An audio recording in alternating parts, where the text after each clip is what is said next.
videos because there was actually some drama after this movie came out. So I swear, this is, the cover. The actual description says, I blink, I twitch, I jump, I click, I whistle, I shout.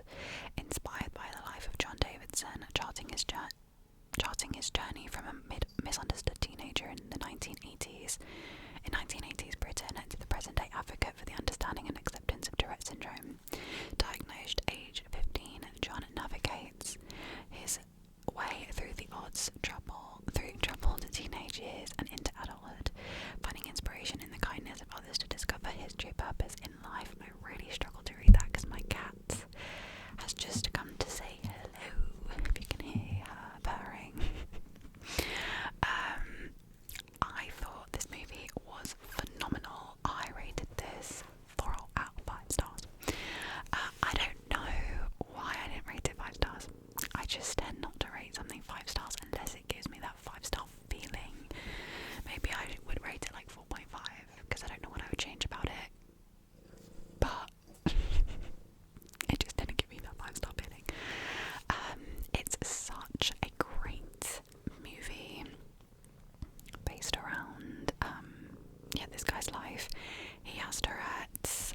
Obviously, I mean, in the 1980s it's still very misunderstood, but in the 1980s was even more so misunderstood, and not even in everyone's vocabulary or radius. People just didn't know about it, and they just thought he was really poorly behaved when he was misbehaving or swearing or punching something. Yeah, it's just such a phenomenal story, and the actor whose name is Robert Arameo, I don't know if I pronounced that correctly. Such a good actor. Everything I see him in, he plays someone who's Scottish, but I don't think he is. But he did such a good job, and yeah, there was unfortunately lots of drama surrounding this movie, and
there's something wrong with you if you think that, you know, this is the way you should be speaking about people in the world.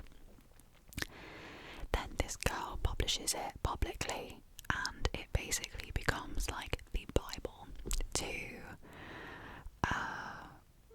Republicans, basically. I think it's kind of, it's very, you can definitely draw some scary links between reality and what happens in this movie, and it definitely is scary how far things can go.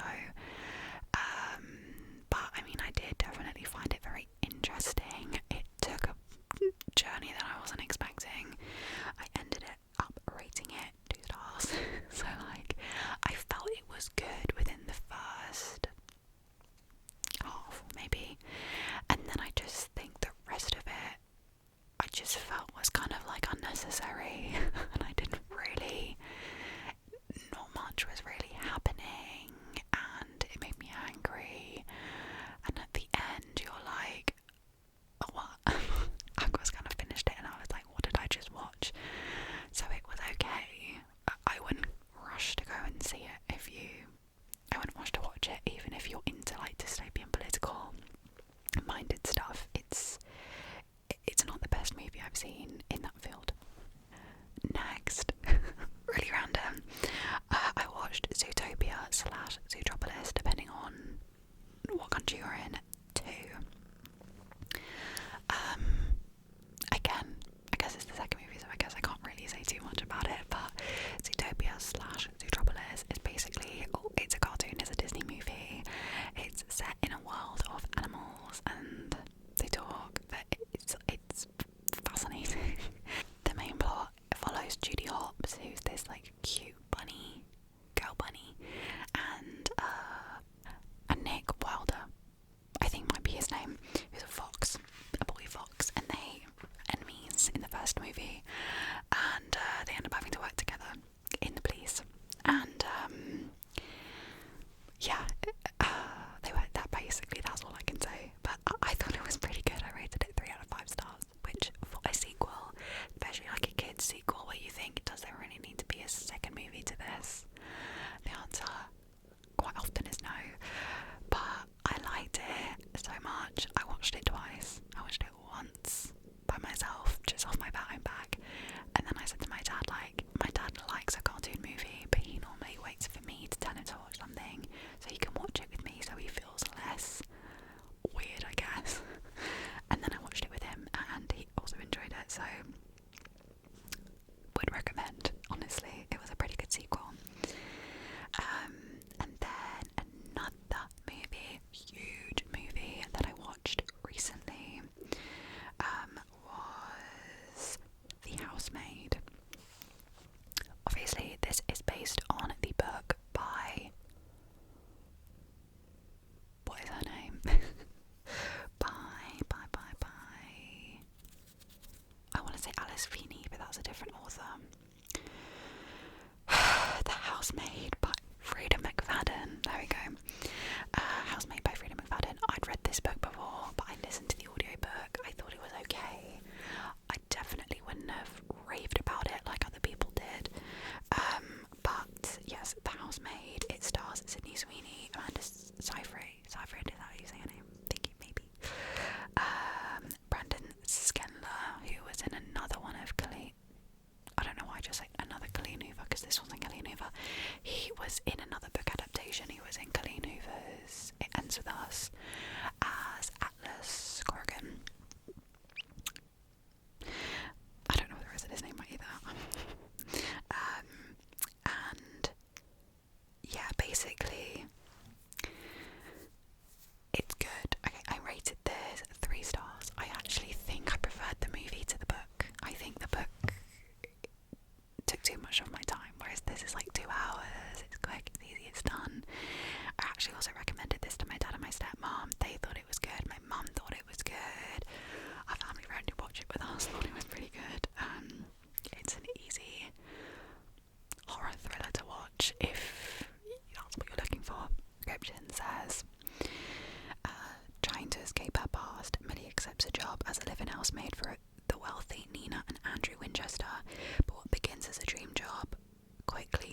into something far more dangerous, a sexy, seductive game of secret, scandal and power. So yeah, she starts working for them, and basically Nina Winchester is acting crazy, and you're like, what's going on? And she ends up living in this attic, very nice attic, not what I imagined when I was reading the book, and she ends up getting locked in this attic. Anyway, it's good. I think there's actually going to be a second movie, so I probably will watch it. Am I a fan of Sydney Sweeney? No. But as a movie, like I said, better than the book in my opinion. I would recommend it for a thriller lover. Next, probably like one of the top movies that I'm going to talk about ever.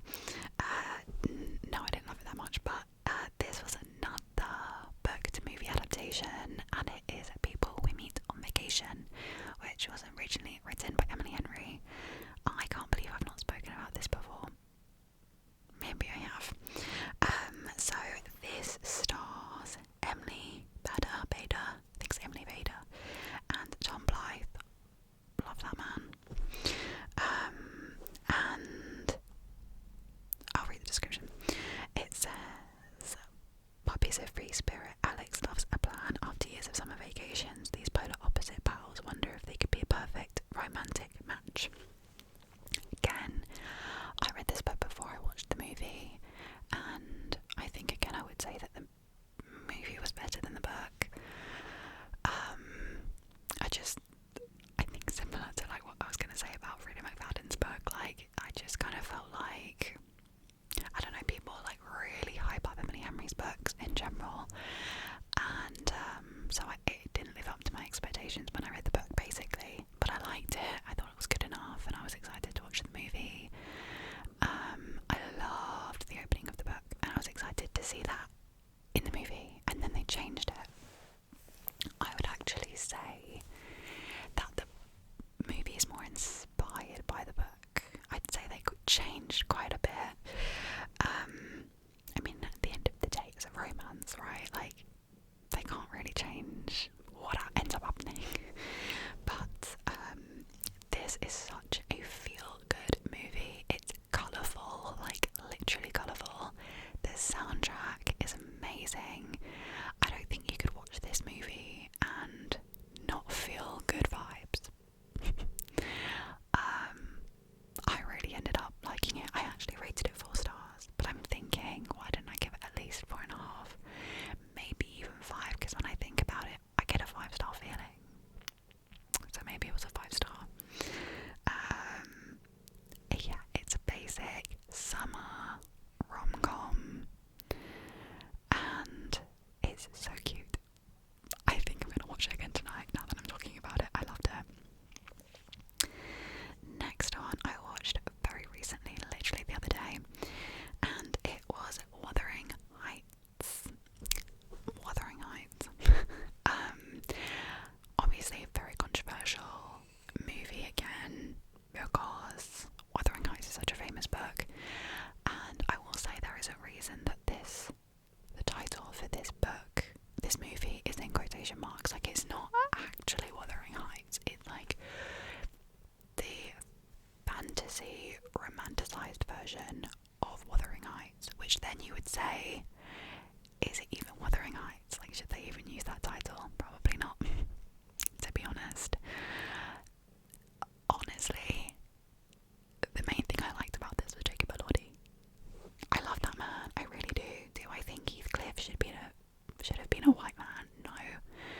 I haven't read Wuthering Heights personally, but I do know that there is a huge race is a huge part of the plot, and that whole aspect gets taken out of this movie. I like the aesthetic of the movie. I think it's a little bit weird. It's definitely, it takes some creative liberties. The skin room, strange, and it's a romantic tragedy, basically. It's a classic. I rated it 3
comedy, basically, like a teen comedy. And it says, one dorm, zero boundaries. One college freshman, Devon, asks cool confident Celeste to be her roommate. A blossoming friendship quickly spirals into a war of passive aggression. And it's exactly what it says on the tin. Like, these roommates start off being great friends, and then you realise they are very different. And there's a battle that ends up going on between the two of them. And yeah, that's kind of like really all I can say about it. But like, I had a pretty good time when I was watching it, and it's just an easy, light-hearted comedy, basically. So if you're in a mood, if you're like watching, if you're wanting something to watch that's like chill, good vibes on a Sunday, chuck it on. Another one that I watched recently was Apex, which is on Netflix, I believe. I realise now I should have been saying that for all of these. Roommates is on Netflix too. Apex. So it says on Survive, a grieving woman pushing her limits on a solo adventure in the Australian wild is ensnared in a twisted game with a cunning killer who thinks she's prey. This is very new, literally within the last month. It's got Charlize Theron and Taron Egerton. Taron Egerton, very good in this movie. Really good, actually. Honestly, like, his acting in this, I thought, I don't know, he's just a very versatile actor. He kind of reminds me of James McAvoy in that way, where I feel like they could play any part and they'd smash it, and they really like take it seriously. I've got this like lump in my hair that's really bothering me today. Very, very good. Can't say too much about it. I will say I think it was predictable. I could have told you what was going to happen from the moment she enters the gas station at the beginning of the movie. But yeah, it's about this woman who decides to go on this like hiking adventure basically, and ends up getting stalked. That's all I can say. Did I say what I rated it? I rated it 3.5. I will say there were some inaccuracies in relation to dentures. Dentures, like, that's all I'm gonna say. Okay, and finally, this was a very, very good movie, and I don't know why this isn't coming up. There we go. This was Remarkably Bright Creatures, another book to movie adaptation, and I hadn't read the book because I didn't know how I was going to feel about it, and I honestly am glad that I waited because I think it makes a very good movie. When I say what I'm about to say, don't go thinking this is a kids movie, because it's not. It's definitely for adults. I think it's rated at 12. I don't know what that is, and other countries' ratings. But yeah, Remarkably Bright Creatures. The description says, though unlikely bonds formed during night shifts at a local aquarium, Tova, an elderly widow, learns of a life-changing discovery that may bring her joy and wonder once again.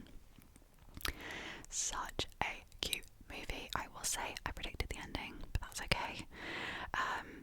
I'm a bit of an overthinker when I'm watching a movie. I'm always trying to predict the end, or sometimes I just wish I would watch it and figure things out as they're meant to come out.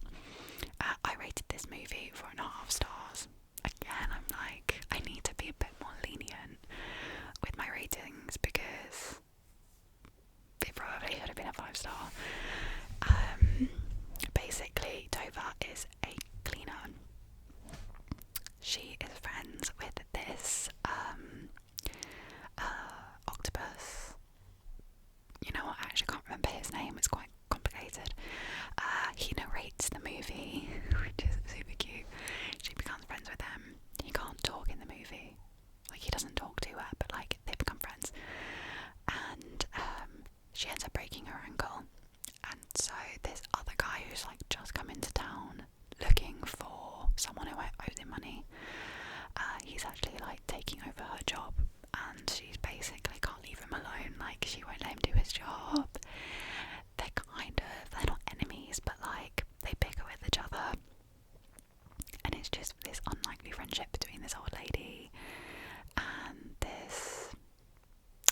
It's such a good, feel-good movie.